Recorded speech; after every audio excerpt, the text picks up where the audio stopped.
Айдар Нуралиев.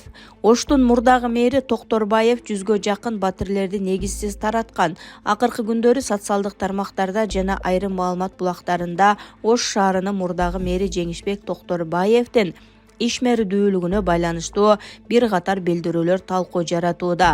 Журналист Манас Осмон өзүнүн баракчасында мурдагы шаар жетекчилигинин тушунда болжол менен 100гө жакын батир жеңилдетилген негизде таратылганы тууралуу маалымат жарыялап, бул чечимдер Ош шаарындагы муниципалдык ипотекалык компаниянын финансылык абалына терс таасир эткен болушу мүмкүн экенин билдирген. Аталган билдирүүдө батирлерди бөлүштүрүү маселеси толук ачык айкын жүргүзүлгөнбү деген суроолор жаралып жатканы айтылат. Ошондой эле айрым маалыматтарга ылайык муниципалдык деңгээлде 2 миллиард сом көлөмүндө насыя алуу максатында 4 муниципалдык ишкана күрөөгө коюлган деген маалыматтар да коомчулук арасында талкууланууда.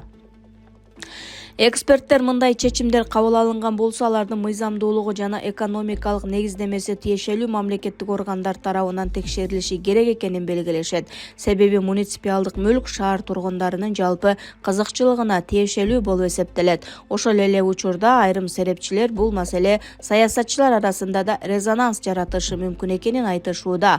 Айрыкча парламент депутаты Жанар Акаевдин аталган жагдайлар боюнча расмий позициясы азырынча кеңири жарыялана элек.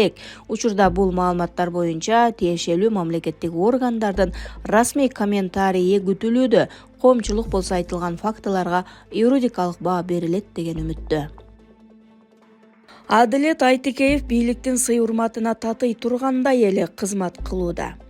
Дээрлик аппарат фейк фабрика жасай албаган жумушту Адилет Айтыкеев жалгыз аркалап, Камчыбек Ташиевди сындап, компроматтарды жайып айтор талкалоого багыт алды. Мындай күрөш улана берсе, аягы кандай тамамдалат? Ошол эле кезде Ташиевчилер да куру калышпай Адилетке отпор беришип, чегинчүүдөй түрлөрү жок. Ошентип күрөш күүсү чыңалуу эле баратат. Бул согуштун сыры эмнеде? Камчыбек Ташиев президенттик шайлоого аттана турган эң күчтүү талапкерби? Ошол үчүн саясаттын көңүл борборуна айланганы кербезиби? Бир жагынан алып караганда, эгерде Ташиевке төө басты каршылык күчөй берсе, анын рейтинги мындан дагы көтөрүлүп кетиши мүмкүн. Андыктан душмандар ойлонуп иш кылышы керекпи? Ал эми бийлик Адилет Айтыкеевди баалап, ушуга чейинки эмгеги үчүн эле квартира берип же жогорку деңгээлде сый-урмат көрсөтөбү? Каражанын кар чуруп тобокелге барып, башты канжагага байлап коюу опурталдуу эмеспи? Булак Арыба Гейже.